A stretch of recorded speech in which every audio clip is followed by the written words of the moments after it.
যে বহুদিন আগে এরকম প্রতাপশালী বাচ্চার অধীনে একজন জাদুকর ছিল।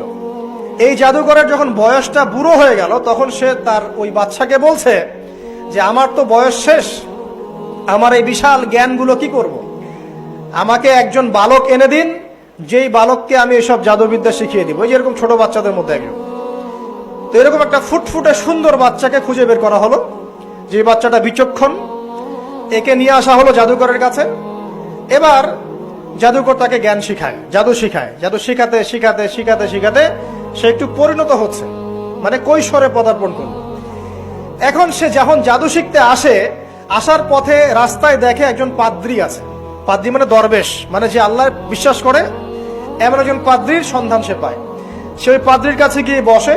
সেই পাদ্রী তাকে আসমানি কিতাবের যে মর্ম, যে বাণী, এগুলো শোনায়। তার কাছে খুব ভালো লাগে।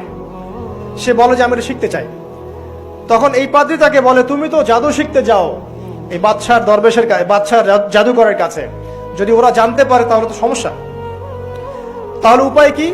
যখন তুমি ওখানে যাবে, যখন দেরি হয়ে যাবে, তখন বলবে বাসার থেকে বের হতে দেরি হয়েছে, বাসার থেকে বের হতে দেরি হয়েছে। আর আমার এখানে বসে যখন বাসায় যাবে, তখন বাসায় গিয়ে বলবে যে ওখান থেকে, ওই যে জাদুকরের কাছ থেকে আসতে দেরি হয়েছে।